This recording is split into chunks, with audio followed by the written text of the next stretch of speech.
welcome in. It is time for another episode of Sports by the Book here at the South Point Studio. We've got a lot to cover today. We've got a full slate of MLB leading up to the postseason. We have some WNBA playoff games we're going to talk about.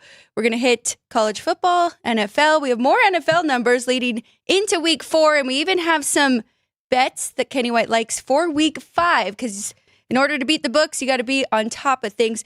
Speaking of Kenny White, over to my left, welcome in. Co-hosting with me today, I am Alex White. How are you this Wednesday? Hey, Alex.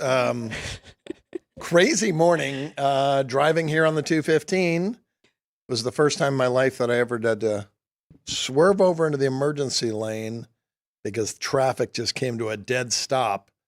And I passed up 6 cars going in the emergency lane, and 5 cars behind me also had to go into the emergency lane. It was that bad, and thank God nobody got into an accident, but I don't know what happened. I have no idea how that happened. It's never happened to me before. I slowed down and made it here to the South Point. But as I was taking the left off the 15 to the South Point, and it was funny, I was thinking this the other day, thank God you don't see animals on the freeway. I mean, we're in an area where you don't have deer or anything like that, but you never see dogs on the freeway, thank God. I pull up on the first car to make a left, and all of a sudden I see this guy jogging. I look ahead of him, and there's a little dog running, and the little dog runs to the freeway and takes the left onto the on-ramp on the freeway. So I have no idea where that little dog went. Hope he's okay. Hope he didn't go onto the freeway. But I thought the jogger or the guy who was walking, it was his dog. He just kept walking. So it wasn't his dog. He could have been a hero. That's been my morning so far. Yeah, thanks a lot. That's crazy. But that's, and it was, and you think of things and it happens. It's so amazing when you think, and I was thinking that like 3-4 days ago, thank God you don't see dogs on the freeway. Well, and I seen one today.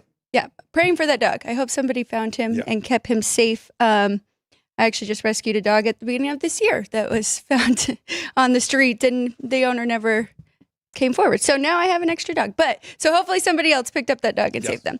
I hope so. Something I was not thinking of that we need to address this morning is the UNLV Rebels off to a 3-0 start. Everyone's super excited about this. And now the news breaks that Matthew Sluka will no longer be the quarterback for the Rebels. If you want to talk a little bit about the ins and outs and what you think happened with NIL, and that's fine. My main concern and my question to you is it was a quarterback competition going into this year. So I am not worried that it's too big of a drop-off. I'm curious what your numbers are and where you have the next man up for the UNLV Rebels. Yeah, I had a 2-way battle to begin the year, Alex, when I rated both quarterbacks out. Haji Malik Williams and Sluka, I had both 5 points above the average college quarterback. So both really good quarterbacks. So they battled it out, and what I'm hearing is, the transfer portal and NIL have changed the game and the landscape. And we've had a great discussion in here this morning. It was really good. Should have been on the air, and we should have had everybody on talking about it, because there are different points to every discussion. UNLV has theirs. Slukas have theirs. What I've heard is that he got his money. They're maybe saying he didn't get his money. The year's not over with yet, but I have heard they hired an agent. The family hired an agent, and I'm sorry, I didn't even realize you could do that now in this day and age. Before, you couldn't hire an agent. If you did, you could not play collegiate athletics, but I guess you can now. And that agent said, you're worth so much more after beating Kansas and Houston. And he did it with his legs. He didn't do it with his arm. 44% completions.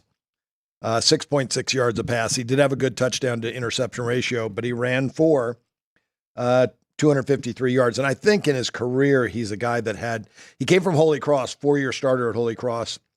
His rushing yards at Holy Cross, I believe, like 2,900 rushing yards, somewhere in that neighborhood. So he has a lot of rushing yards in his career, a lot of rushing touchdowns. He is a dual threat quarterback, but he's not a great passing quarterback. So I don't think UNLV loses much other than some continuity from the first 3 games. Barry Odom has been next man up, and I think it looks good. Well, UNLV has really improved their defense. They are 17th right now in the country in points allowed at just 13.5. So that has been a main component. That unit has really kept them in these games and been a big part of these big wins. Even that Kansas game forced some turnovers. and came out on top there. They made adjustments in the second half. Kansas had the lead, I think 17-3 at halftime, and only scored 3 points in the second half of that football game. So great adjustments. I'm not sure, the news just coming out now about Sluka. I'm sure Malik Williams has gotten a lot of snaps in practice this week,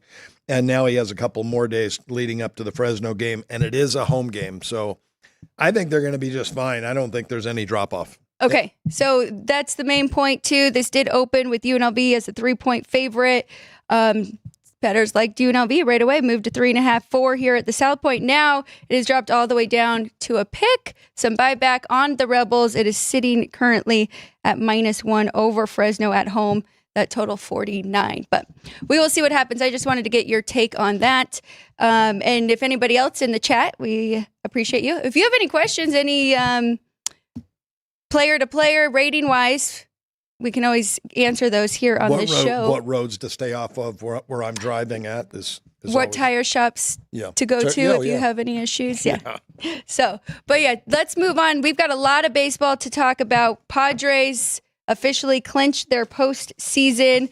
Mets and Diamondbacks both find a way to lose. Neither of them really taking advantage of the other ones losing right now. So we still have a competition going there. But Padres, how fun, right? Triple play to clinch their postseason, but they are still playing the Dodgers. There was a little celebration in the locker room after, but we'll see how they do today. Let's start from the top. Cubbies and Phillies, game 3 of this series. We got Christopher Sanchez on the mound for Philly, -185 at home. Javier Assad pitching for the Cubs. Total is 8. 1-1 so far. Phillies took the first game 6-2 to clinch that division, and then Cubs won last night 10-4. We did like that over. Yeah, Assad has pitched well for the Cubs this year. Sanchez has pitched great for the Philadelphia Phillies. And I look at their home and away numbers. Sanchez, 6 innings, 5.5 hits, 1 run, 1 walk, 5.5 strikeouts. He has been a dominating pitcher this year for the Phillies. If I looked back, obviously they have the best pitcher in baseball in Wheeler, but Sanchez is number 2, and he's had the type of season that, could get him some Cy Young Award votes. That's how good I think his year has been. 11-9, ERA 3.25 for the season, 149 strikeouts. So I only made him $1.52 though, Alex. This number opened 80, bet up to 80.5, 88, 188. 5.5 game lead. They still haven't clinched, as you said. Actually, they clinched the division. First time since 2011. So I'm looking at the wins and losses. I guess they're playing for home field against the Dodgers is basically what they're doing. And they know they would rather have home field and play 4 games in Philadelphia than 4 games in L.A. Did you say what you made that total with it sitting here at 8? Because I know 8.5. 8.5. So not enough to go over there. But we know we've talked about the Cubs and how they've been swinging the bats towards the end of the year. They have a very good lineup. The Phillies do struggle versus righties, and that's the reason why my number isn't as high. And I keep going over that and looking at that.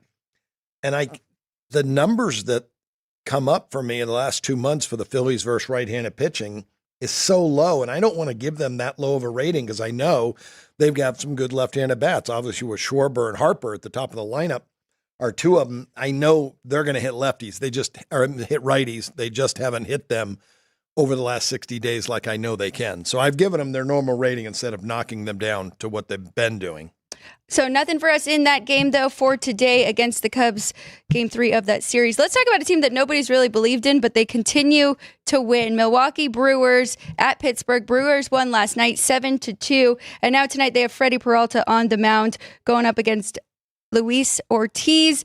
Brewers -150, total 7.5 to the over. Yeah, I made Milwaukee $1.72 in this game. I like Milwaukee. You can lay $1.45. You're right. Not a lot of people were big believers in this team. You lose a guy like Yelich in your lineup, your best offensive player.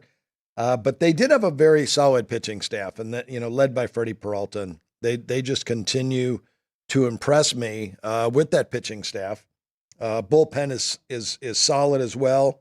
So this team can pitch, and their numbers are better offensively over the last 60 days. So.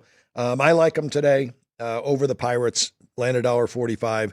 That I would say on the road, lay the 1.5 instead of laying the big price. Use it in a parlay. Okay, I like it. I do just want to acknowledge a couple people in the chat here. Michael Dean and then Wagon Sports. They have some questions for us for specific college football games. So after our break at about 9:25, 9:30-ish, we will look at those. And when we come back, we will answer those questions. But moving on to continue with baseball, I brought up the Mets.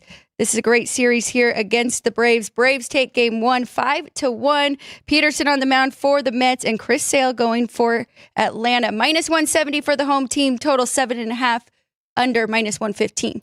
Yeah, Chris Sale's got to be the Cy Young Award winner. 18-3, 2.38 ERA. I say that, and Zach Wheeler's had a tremendous year as well, but Chris Sale has been dominating.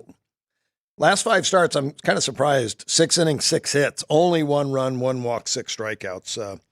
On the season, overall performance, 6 innings, 5 hits, 1 run, 1 walk, 8 strikeouts. He's my top guy today, 4 strikeouts. And Mets hit lefties fairly decent. Both these lineups are still really good lineups, and both hit lefties very well. So my total on this game, 8.5 with really good pitching, because Peterson's been good. For the Mets. He's 7 innings, 6 hits, 1 run, 2 walks, 4 strikeouts. So he's done a really nice job in his last 5, and it's been longer than 5.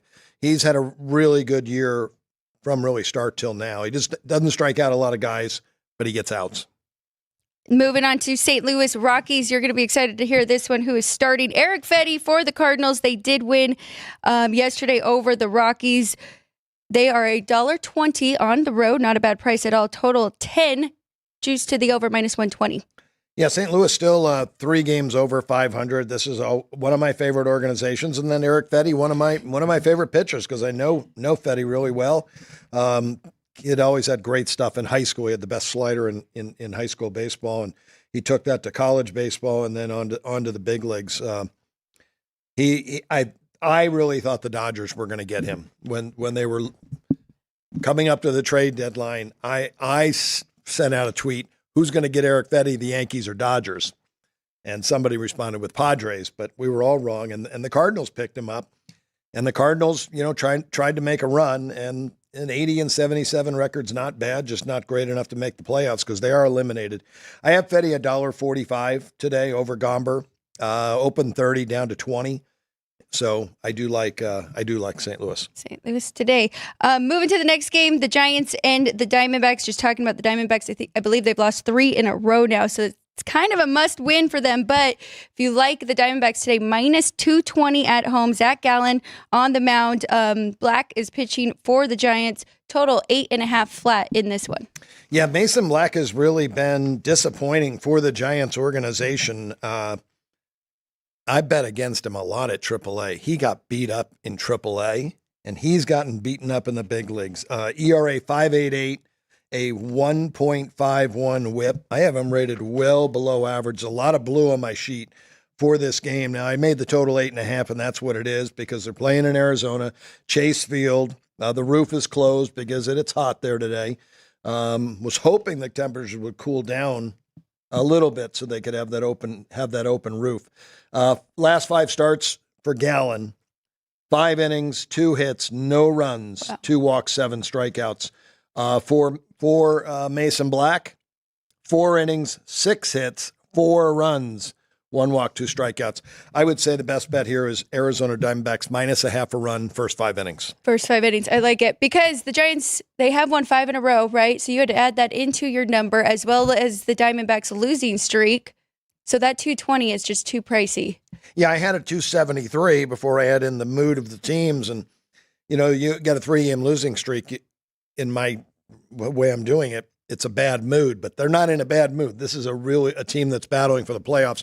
And as of right now, if the season ended yesterday, they would be in the playoffs. So they have a half a game lead over the Braves, and they're a half behind the Mets. Those 3 teams must win every day. So Braves and Mets play each other today, so that's going to be a great game. Well, let's move on to the Padres, who did just clinch their postseason, still trying to win the division, playing in L.A. Dodgers have Flattery on the mound, and I would like to fade the Padres here with the celebration, but Dylan Cease has been one of my favorite pitchers this year. If you like the Dodgers, you have to play -130, Padres +120 on the other side, total 7.5. I'll be looking forward to tomorrow's game because the matchup is Joe Musgrove versus Walker Buehler. And Musgrove said years ago, I don't know why we continue to lose the Dodgers. We're just as good as them. Maybe we're intimidated by them. And I think he'll have to step up and pitch well. And Walker Buehler has not been the same. But today's matchup, Dylan Cease threw the no-hitter this year. But I think he's kind of faded a little bit. 184 innings for Cease, came over from the White Sox, was one of their star pitchers in their rotation for the Sox, and they got rid of him. Big pickup by San Diego. Last 5 starts, though, Alex, 6 innings, 6 hits, 3 runs, 2 walks, only 4 strikeouts. So he hasn't pitched that well. Jack Flaherty, 5 2/3, 5 hits, just 1 run, 2 walks, 5 strikeouts. Now, that doesn't mean those guys have to pitch to that. That was just over their last 5 starts. Cease is a big-time strikeout pitcher. For the year, he strikes out 7 guys in his 6 innings of work, and so does Flaherty. I made this total. Wow, I have a 9.5 on this total. So, and that's because both teams' offenses, I continue to be impressed by both. It's probably the best offensive game of the day when you compare both teams. The second best one's the Mets and Braves, another, big time game. So the 2 best games of the day feature the best offensive lineups, and that's rightfully so. You got to, if you don't give up a run, you can win, but you really got to swing the bats and score runs to be successful. Dodgers struggled a little bit yesterday against Michael King. Only had 2 runs in that one. Final score was 4-2. So I almost like that even more, going over that 7.5. Get it going today offensively. King might be their best pitcher. Yeah. I mean, he's been the steadiest guy in the rotation for the Padres all year long. So, good weather in LA. I'm sure it's going to be nice tonight. And again, you got 2 really good offenses, 2 really good pitchers, though. So it's not a bargain. I did make the Padres the favorite, $1.22. I actually like that bet much better. I like the Padres plus the 125. I think they can get it done. And then I like the Padres again tomorrow. This will be a great finish to the season with the Dodgers and Padres neck and neck to the wire. Well, let's go to the American League. That's a lot about the National League. 2 of the teams looking for a postseason berth here. Seattle Mariners, Houston Astros. These 2 have flip-flopped. I did like the Astros yesterday after Mariners take game 1, 6-1. Astros come from behind, win that game 4-3. George Kirby on the mound for the Mariners and Kikuchi on the other side for the Astros. Mariners minus 135 here at the South Point on the road. Total 7 over. Boy, Houston's just dominated that division 10 straight years now. They do it again. And, at one point, I think I was listening to you and Jeff talk about it. I believe the Astros were 10 games out. And I don't know if you guys got a future on them to win the division or not. At that point, they were plus, 450 maybe to win the division. They did it again. Seattle, I'm keeping my fingers crossed that they can get in. 2.5 out. They do have to jump over Minnesota as well to catch either the Tigers or the Royals. Tigers have been playing great. Royals have not. But in this one, after clinching the division, we saw the Milwaukee Brewers lose. Yep. And we've seen the Philadelphia Phillies lose the next day after clinching the division. So got a feeling there might have been a party in Houston last night. Seattle probably went right back to the hotel room, and, we got to get ready for tomorrow. And we only have a week left unless we, win every game. So that's what they're going to have to do. George Kirby's been their guy. Amazing numbers, the best command in the game. 31 walks. Where is he at? 22 walks, 173 strikeouts, a whip of 108. Kikuchi's been better since he's been. I thought this was a good pickup by the Astros. Kikuchi, since he's with the Stros, 4-0 in 41 innings, a 0.98 whip. So pitched really, really well. Kirby on the road, 6 innings, 5 hits, 2 runs, 1 walk, 5 strikeouts. He's going to keep his team in the game. They've been swinging it. I think Houston has a little bit of a letdown. What's my numbers say? My numbers, big favorite. I made Houston in the game, but there's no way I can bet Houston. They should be the big favorite. They hit righties really well, and Seattle's been struggling versus left-handed pitching, but just the factor of winning the division last night keeps me off that game. Okay, moving on to Tampa Bay and the Tigers, who you were just talking about. Tigers win again last night over the Rays, 2-1, lowest scoring game of the night. They are $1.20 at home in this one, and the total is 8 flat. Kiner Montero's been good for this team. And Tampa's still, a team that's playing hard, even though they on the cusp of elimination, they haven't been eliminated yet. So this could be it. If they lose today, they are eliminated. Their back is to the wall. That means they play hard, but so does Detroit. And Detroit's been just playing better baseball. They passed up. They went past Tampa. They went past Boston. They went past Seattle. They went past Minnesota. And now they're right there for the playoffs if they continue to win. I made them $1.38. I do like Detroit in this game and laid the $1.15. And they traded away one of their pitchers. Was that Flattery? Yeah. Thinking that they weren't really making a push for the postseason. You're right. And the Dodgers picked him up from Detroit. But they still have Skubal. That's why that was such a low-scoring game yesterday. But Skubal wins again. Baltimore Orioles at New York. New York undecided for their pitcher, Zach Eflin on the other side. Yankees minus 133 here at the South Point. Total is 8. Do you have a projected pitcher who you think is going today for the Yankees? You know what? This morning when I did my work on these games, it was Nestor Cortez, but that was at 6 a.m., 5:30 in the morning. Looking at right now, looks like Marcus Stroman will go for the Yankees today. So I don't have numbers on that. I have only Cortez's numbers, and Cortez has pitched great this year. He's been an unbelievable year. Zach Eflin on the season for Baltimore. His season isn't long, 38 innings with Baltimore, 6 innings, 6 hits, 2 runs, 1 walk, 5 strikeouts. So good stuff. Baltimore got a little pressure off them by clinching the playoff spot. And Yankees still trying to win the division though. So big game. I don't know if Baltimore celebrates just the fact that they still have a chance to catch the Yankees. Right. And they're playing them. I think this is a big game tonight. And my number with Cortez I had Cortez a big favorite, $1.98 and 8, but that number will change a lot because Marcus Stroman, and I'd have to check and see where he's at with Ben. I think that he might have been out for a little bit. And definitely not the pitcher that Cortez is. So looking at Marcus Stroman, the 5'7" right-hander that's had an amazing career, did pitch on the 17th. That was at Boston.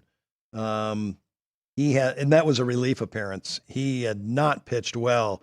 3 of his previous 4 starts to that relief outing was below average, and he has been below average for the entire season, an ERA of 4.04, an xFIP of 4.52. So as bad as he's pitched, he's actually been a little lucky. So I definitely wouldn't like him in this spot. Would have him about an average rating on the mound, and it probably brings up Baltimore, probably a much better hitting team versus right-hander. So I may have this game closer to a pick. Okay. Lean to that plus money there with the road team. How about another team that just keeps winning, and that is the Boston Red Sox. 4 in a row, won 2 on Sunday, and then take 2 from Toronto. They win 4-1 on Monday, 6-3 yesterday. Game 3 of this series, Guzman going for the Blue Jays here, minus 135 favorite. The total is 8. Yeah, they have played really well. Gosman's pitched better down the stretch. This is a guy that I said would win a Cy Young after he left Baltimore and was at Atlanta, pitched well for them, went to San Francisco, and he really pitched like a Cy Young Award winner there. With the Blue Jays, he's had a good year. Last 5 starts, an up and down year. He was solid to begin with. The middle of the year, he was average, and then as of late, much, much better. So 6 innings, where am I at with him? Gosman, 6 innings, 5 hits, 2 runs, 2 walks, 5 strikeouts. Really good game. But the other guy, Richard Pitts, hasn't given up a run yet since he's been called up. 15 2/3, no earned runs allowed yet, but he's been very, very lucky. His xFIP, 5.17. I expect him to get hit, and this could be the night. But I have Toronto $1.30 and 9.5. I actually like the game over, a total of 8. I'll go over there. Over 8. Anything for you in Angels, White Sox, or the Rangers in the Athletics? Or should we switch to the We don't want to talk about Angels, White Sox, do we, really? Well, the White Sox won yesterday. And shout out to their social media team because what they have been posting with the results of the game have been excellent. Every time they lose, they just say, go look at the MLB app, or the other team scored more runs instead of putting the actual final score. And then they got to post yesterday that they did have a winner. So shout out to them. But yes, so that one and the Angels or the Rangers and Oakland, which Oakland had a big game again yesterday. Yeah, my numbers are right there on both of those games. So pass from me. The only difference I have at the bottom of the sheet is I would fade the Twins. 3-game losing streak. A lot of pressure on them. The Marlins have been swinging the bats. Their lineup is above average. Edward Cabrera has above average stuff, and he's pitched really well as of late. 6 innings, 4 hits, 1 run, 2 walks. So I like that big price with Marlins. What about Woods Richardson, who is pitching on the other side for the Twins? What are his recent numbers? 4 1/3, 4 hits, 3 runs. Wow. 3 walks, 3 strikeouts. So he is a guy that did have a great start to the season, was really good in the rotation, but has not been as good lately. Okay, so a couple plays that you do like there. You do like over in Boston and Toronto. Some value with the Mariners if you want to take that plus. Not the Mariners. That was that Marlins? same game, huh? Yeah. Or Mariners. Yeah, no. No, see, I'm staying off the game. So okay, you're staying off that one. I mentioned that when you're looking at teams that clinch, the next day they don't play as well. But that's not an automatic bet in this situation. If the Astros had not clinched, I would be betting the Astros today. Since they did get eliminated, I'm just going to pass on the game. I'm not going to bet Seattle. And I have enough riding on Seattle. I need Seattle to win, so it'd be stupid or foolish of me to bet more on them. A little bit of lean there. And with Dylan Cease on the mound with the Padres, but same situation. They did just clinch their spot in the postseason. Still playing for the division. And Baltimore and San Diego both clinched the playoffs yesterday, but they're playing for first place against the team that they're trailing. So you're going to get a great effort out of them tonight. That's all we've got for baseball for today here on Sports by the Book. Thank you all for tuning in with us. We've got another half hour coming up. We're going to take a quick break. We will check out the questions that we have in the chat. When we get back, we'll answer those about college football going into week 5, and then we'll talk about some NFL going into week 4. Don't go anywhere. We will be right back here on Sports by the Book. South Point offers all the types of entertainment you'd expect at a first-class Las Vegas resort. Did you know our 400-seat showroom is one of Las Vegas's top destinations for live entertainment? Enjoy live performances by classic Vegas entertainers, bands, and today's hottest comedians, plus a rockin' dance floor. You can also enjoy live entertainment at the Grand View Lounge, where you'll feel all the vibes of old Las Vegas. Enjoy the music, and if you love to laugh, don't miss The Dirty at 12:30, our very own free comedy show, every Friday night at 12:30 a.m. in the Grand View Lounge. The Dirty is 100% free, so arrive early. Go to southpointcasino.com or call the box office at 77136 for today's performances at the showroom and the Grand View Lounge. When you're ready for your favorite cocktail, stop in and unwind at one of our 7 specialty lounges. There's a bar around every corner, because you're in Vegas, baby. South Point Casino has plenty of attractions for the whole family. Catch a movie. Our 16-screen movie theater includes 2 XD Extreme screens for the ultimate in viewing, sound, and luxury. After the show, treat the family to a variety of treats at our old-fashioned ice cream parlor, Kate's Corner. We scoop up a variety of creamy concoctions, including smoothies, hand-dipped cones, milkshakes, malts, sodas, and sundaes. At Kate's, there's something for everyone. And if you've still got time to spare, our bowling center might be right up your alley. Voted Best of Las Vegas, it's a great place for friends and family fun. 64 lanes, a pro shop, snack bar, and arcade. And while the kids are bowling, you can play slots and sip on a drink in the Alley Cat Lounge while overlooking the lanes. For our more serious and professional bowlers, the South Point is also home to a separate tournament bowling plaza.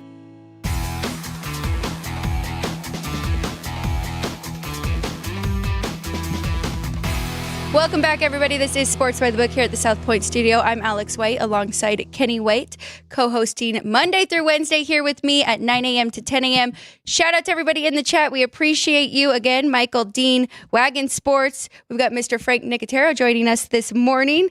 Scott Pritchard wins in here. Ryan and JR, of course. Good morning to all of you. Thank you for tuning along with us and watching. That was a fun little baseball segment we have. Excited for postseason for baseball, but we still have football, and we love our football. So let's talk some college games. We've got some questions in the chat. We're going to start off with Dean's questions. He wants your opinion on BYU at Baylor. Now, Baylor is coming off a heartbreak loss in overtime to Colorado. BYU coming off a big win last weekend. So curious if you have your numbers up. I will pull mine up as well. But here at the South Point, the number right now, Baylor minus 3.5, total 46. Yeah, I like Baylor. I made them 6.5 in the game, and I did lay 2 in the early line. Again, I had BYU last week against Kansas State. The score looks like it was a completely domination by BYU, 38-9. But it wasn't. Kansas State had 3 turnovers. That's very unlike them. Yardage-wise per play was pretty close. BYU had 14 first downs and had 38 points. They had great field position from turnovers. I didn't look back to see if there was a touchdown by turnover, but I think that being 4-0, BYU's getting some love that may be unwarranted right now. Baylor just 2-2. Tough loss for them at Colorado in overtime. I think there's a good chance we see Daquan Finn come back, but it really doesn't matter to me a whole lot. I have Sawyer Robertson almost rated just as high now, so it's not a big difference between the two quarterbacks. So, yes, I do like Baylor, but I would not suggest laying 3.5. I would say it's a pass. I do like the game over the total. I made it 56. So it was interesting. We both were on BYU in that game, and that's because it was a weird spot for Kansas State. They played a weekday game. That was Arizona, right? Not Arizona State, that they completely blew out. Yes. And then had BYU going to Provo, and then now this week they are hosting Oklahoma State, one of the best teams in the Big 12 as well. So it was a weird sandwich spot. So I'm with you. I do think that Kansas State. Who am I trying to say? I'm with you that I do think that Baylor is the correct side there over BYU. But let's go. They're well coached. Dave Aranda's a good coach. They could very easily be, they lost to Utah at Utah 23-13, but covered. They were 3-0 covering the spread going into the Colorado game, and they had a 7-point lead and blew it late and then lose the game in overtime. So very easily could be 4-0 straight up and 4-0 ATS.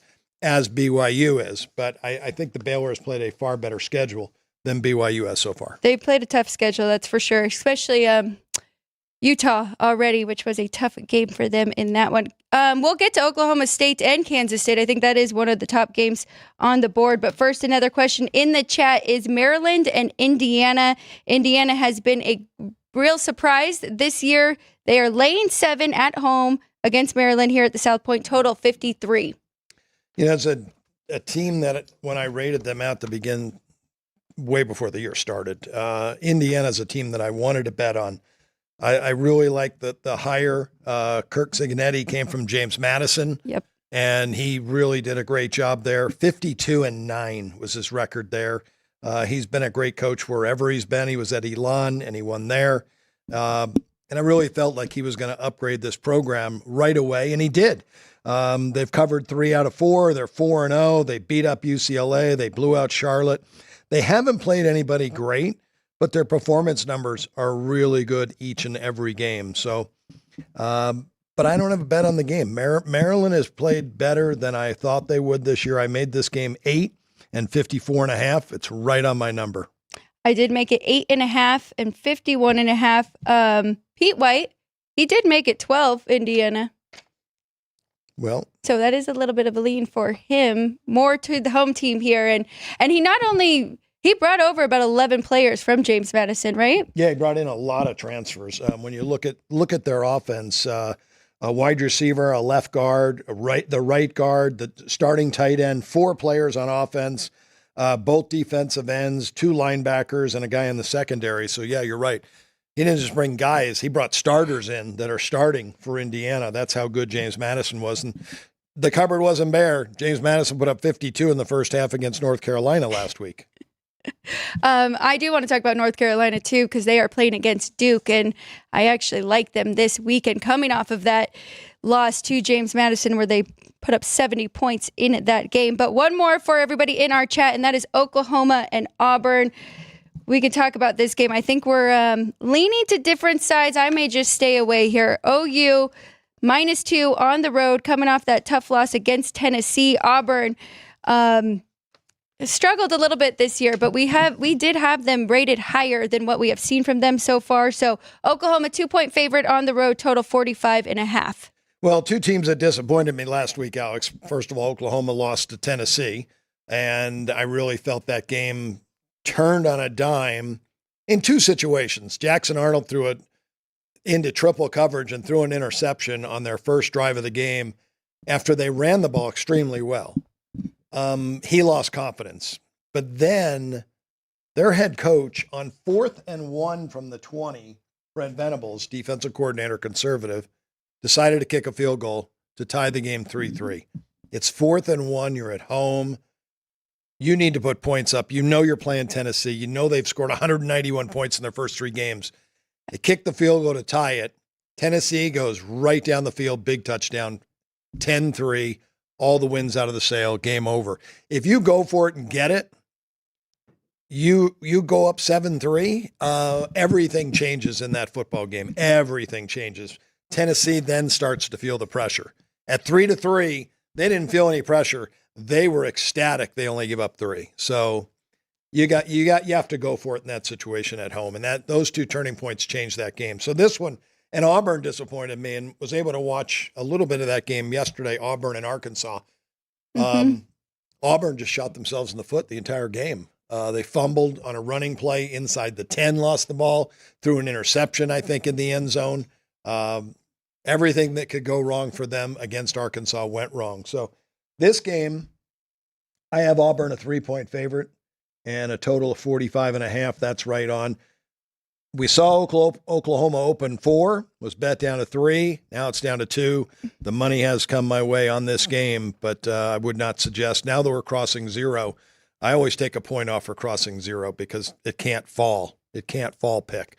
You're going to get a winner one way or another. So it goes from -1 to -1. So it's really only a 4-point difference for me at this point. You missed the key number.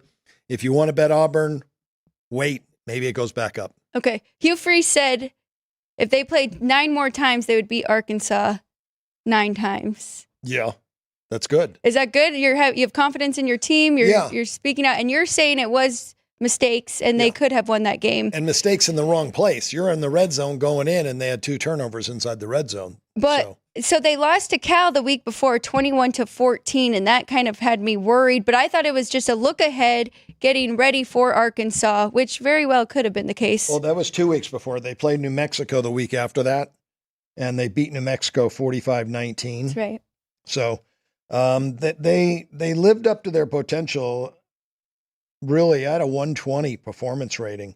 They were -5 in turnovers to California.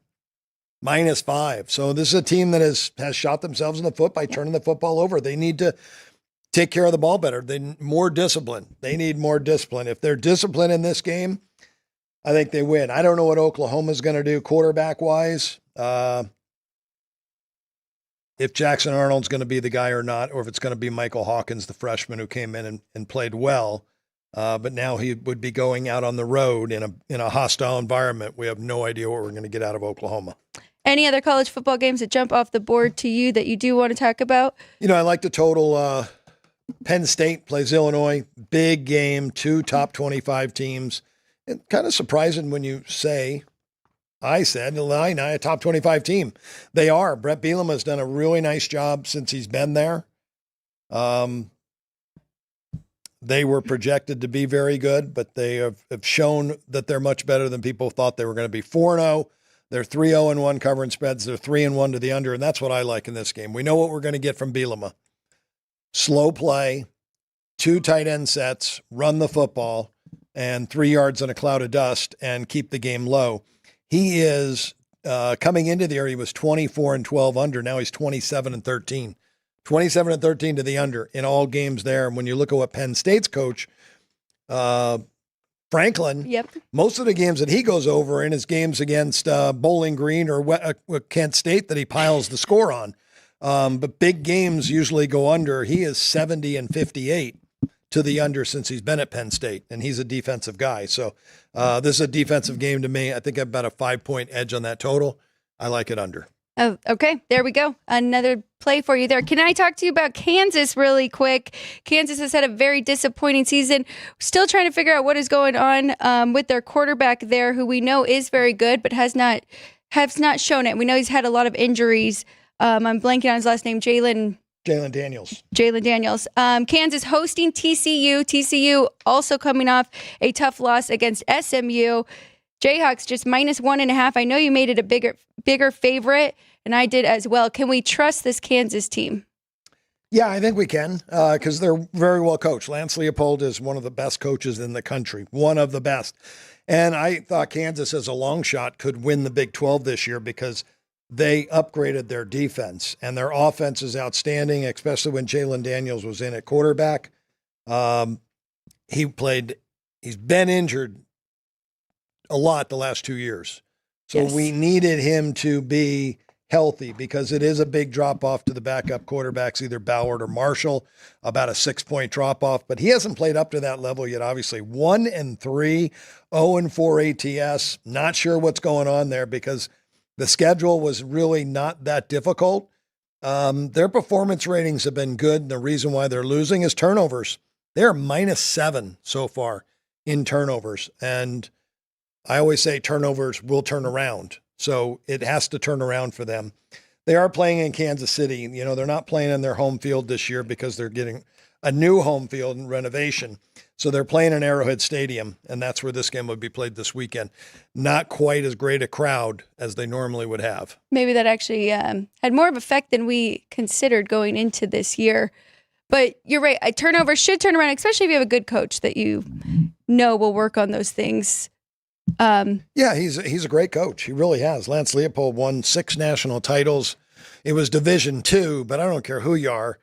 Go back and look and see if you can find any coach that was 109-6 in Division II. I mean, they've been playing Division II for a million years. Nobody's done that. He moved to Buffalo. I think they'd won 9 games in their previous 5 years when he got there. It took him a little bit of time, but he turned Buffalo into the MAC powerhouse. And now he's at Kansas, and it didn't take him long at Kansas.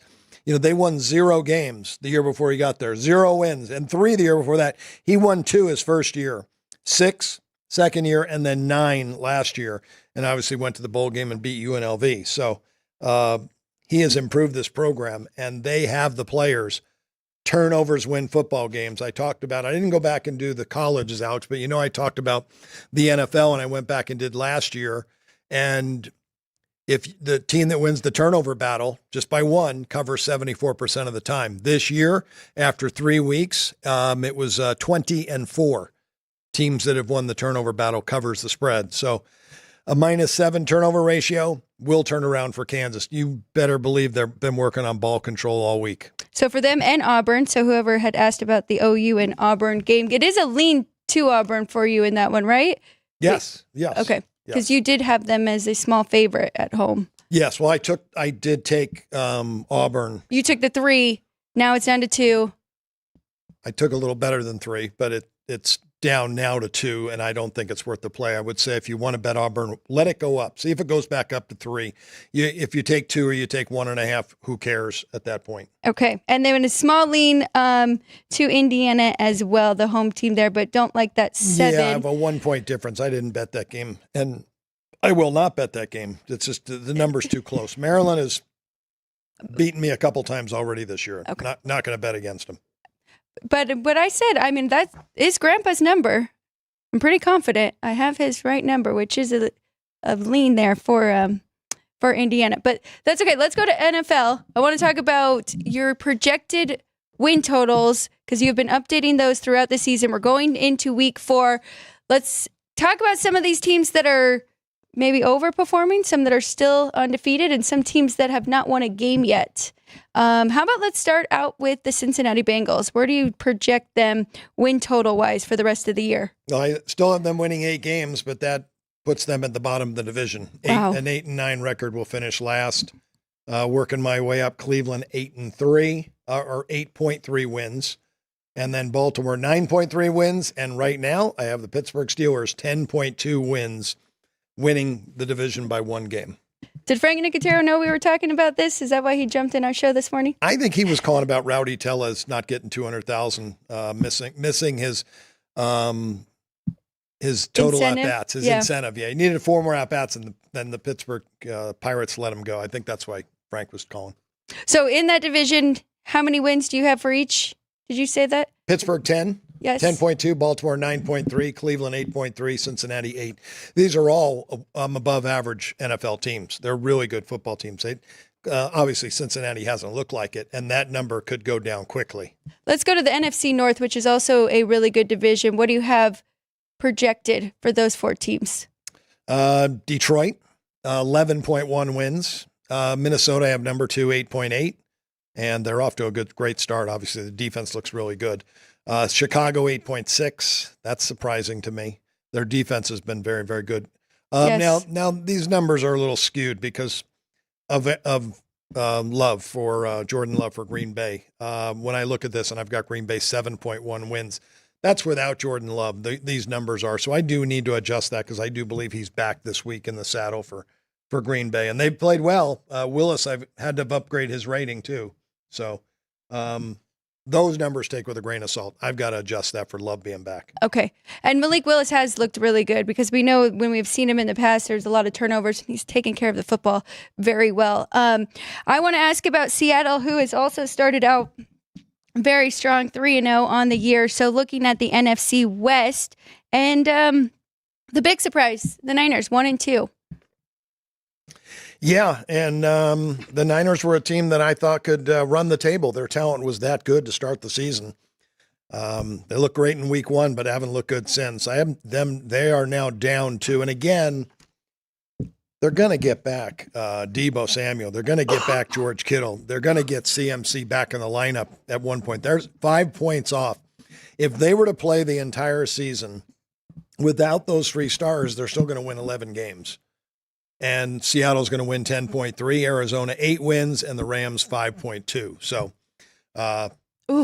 again, they're going to get those stars back, and I'm going to have to adjust the rating and then run the model again, and it's going to be a higher number. Rams, though, I mean, they are definitely hit with the injury bug as well. So, and they didn't have that great a talent to start the season. Matthew Stafford has looked like a magician to keep them in games and to win games.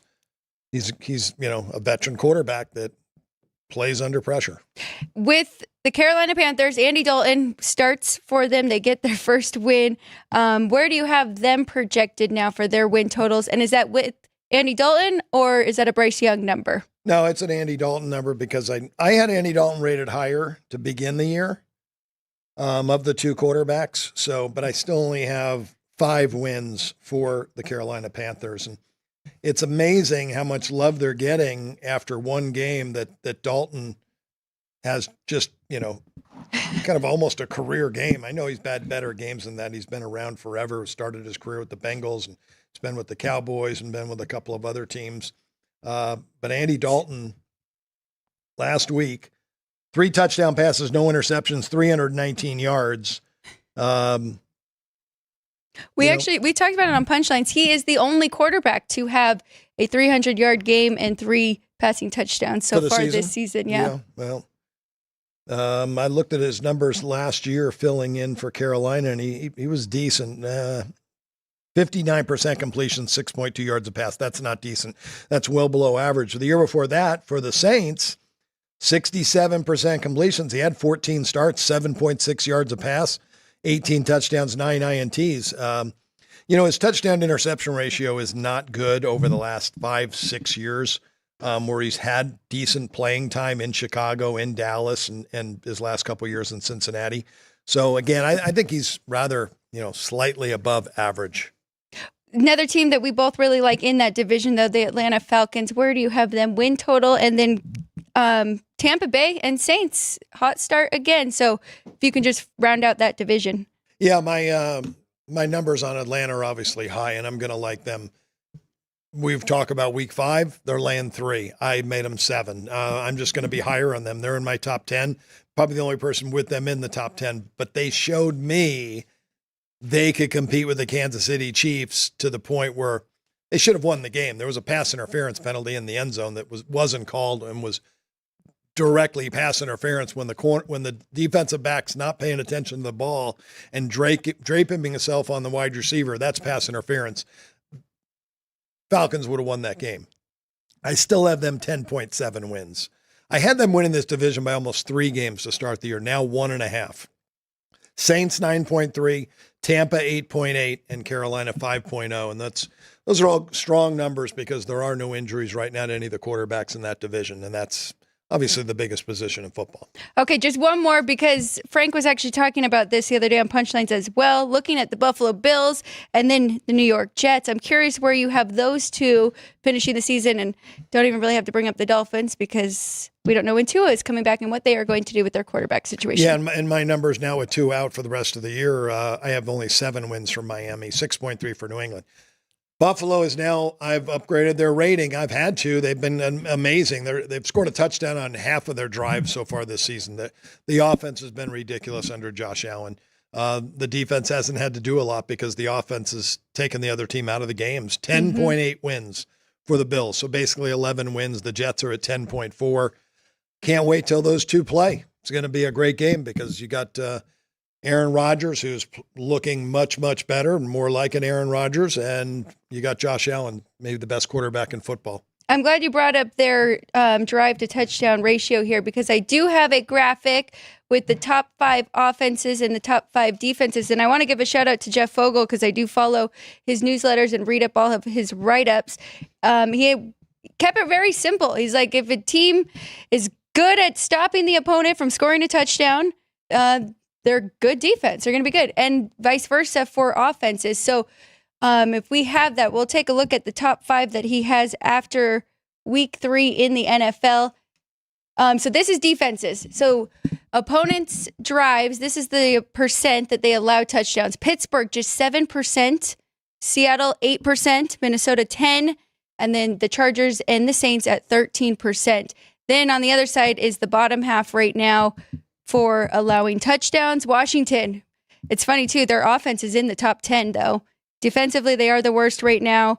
50% of opponents' drives have resulted in touchdowns. Rams at 38, Dallas at 35, Carolina 33, and then Cincinnati and Jacksonville at 31. No real surprises there, right? Yeah, the numbers, obviously, small sample size, 3 games into the season, those numbers are going to change drastically. But Pittsburgh's defense, yeah, at only 7% and Seattle at 8%. That's tremendous what they've done so far. A lot of it maybe have to do with who you played as well. Very true. If your offense isn't very good, it was a little easier to keep you out of the end zone. But the Rams and Washington, I knew, had bad defenses to start the year. Carolina is no surprise. Cincinnati and Jacksonville are both a surprise. And a lot of that could be with turnovers. If your offense puts you in a bad position, you are going to give up points. So a lot of times average field position is another very good stat. Well, we'll keep updating this throughout the season. Appreciate Jeff Fogel with his write-ups. And then let's take a look at the offensive numbers, though. And you brought it up. Buffalo right here, 48%. New Orleans, big surprise, 40%. Commanders, really good dual threat quarterback. He is a rookie, though, 38%. Jets, 30%. And Philly and Arizona, 29%. Yeah, the Buffalo number will never be sustained. That's going to come down, and that's going to cost them some football games because they've been so successful. Teams are going to make adjustments. You're just not going to be that good every single game, and maybe it's who you've played. So they'll come down. I know Washington and New Orleans offenses will definitely come down. What it makes me feel good about looking at that list is Denver and Chicago, who I knew had poor offenses to start the season. But as good as Pittsburgh has been defensively, they're only scoring 10% of the time a touchdown on their drive. So makes them a solid under team right now. It does make them a solid under team. And we always talk about looking at teams to actually win the championship, right? You want to be top 10 in both of those. So as good as Pittsburgh's been, we got to see that offense improve a little bit there so we can keep them in our top 10 moving on from the season. Who's my top team wins? Kansas City Chiefs. They have to be. Remember, I told you they're now number 1 in my power poll, 12.6 wins. And we didn't see the Chiefs. But this is just top 5. So they are probably in the top 10 for both of those. I'm just saying, we didn't see them in the top 5, and they're the best team in the NFL. very consistent. And balanced, right? Yes. They aren't extreme on one side or the other. But let's do a quick little run through with WNBA. We do have 2 playoff games on the board today. Curious to know you and Grandpa's numbers here. Indiana Fever going to Connecticut. Look at that graphic. I love it. It is time for basketball picks here. Connecticut won the first game, as most of the favorites have. Minnesota hosting the Mercury. They won game 1 as well. So both of these teams, desperation. We saw the Liberty and the Aces win game 2 yesterday, get the sweep, moving on to the semis.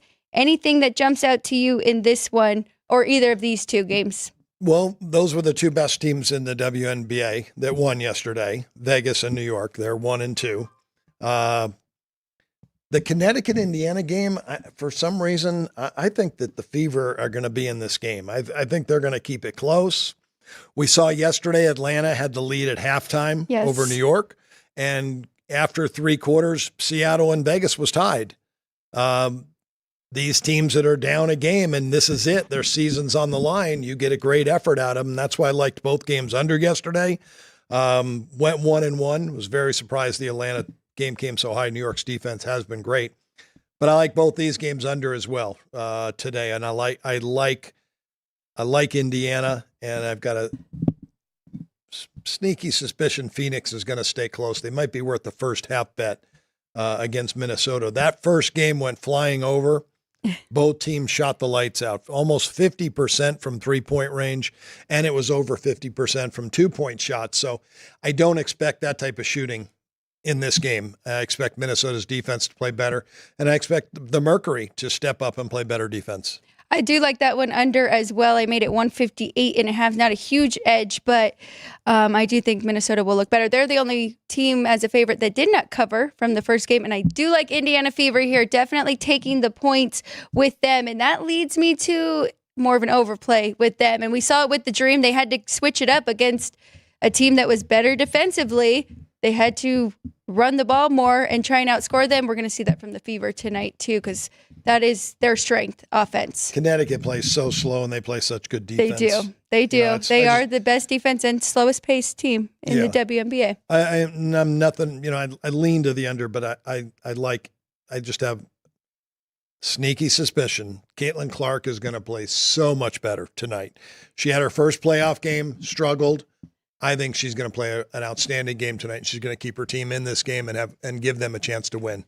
WNBA is interesting and a little crazy because the first round is just the best of 3. So if one of these teams were to win, then they have a little bit of an advantage. They get to go back home for that final game, tied at 1-1. And basically it'd be a coin flip game, I think, at their home court. The better team is going to be a small favorite. The Sun will be a point and a half favorite at Indiana, and the Lynx will probably be 3.5 or 4 at Phoenix. Looking forward to these 2 tonight. If you do want to bet the WNBA, of course, we have all games here at the South Point, and there are some Fever and Caitlin Clark prop bets that you can find here as well. But before we say our final goodbyes, let's bring in Ryan McCormick. He's going to give us an update of what we have going on for Punchlines tonight at noon, as well as tomorrow and Friday's show to finish off the week.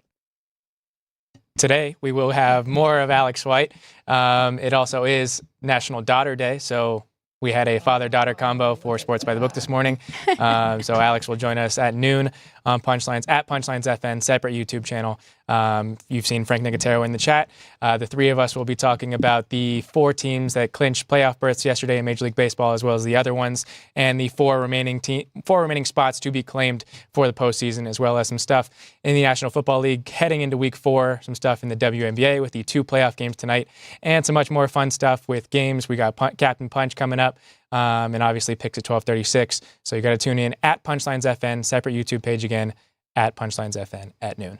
Perfect. Thank you, Ryan. And of course, we have to give out a home run prop because it is Wednesday. Final Wednesday of the baseball season. So looking forward to that. Frank Nicotero, he's usually at the desk. He doesn't really get to have fun. So he is active in our chat today. We appreciate him. We'll see you in a couple hours. Please go over to the other YouTube channel, Punchlines FN, so you can check out that show at 12. We are not here tomorrow. Jeff Parles will be at the desk at 9 a.m., so make sure you tune in for that. And then Kenny White is back on Friday for any final thoughts going into college football and NFL. And then Jeff and I back Saturday and Sunday morning, an hour before kickoff. Thank you all so much for tuning in. Thank you for chatting. Thank you for subscribing. We appreciate you. Please follow us on our social media pages as well. You know where to find us, Sports by the Book, and then Instagram, Sports by the Book LV. For Kenny White, I'm Alex White. We'll see you again very soon. Thanks for watching today.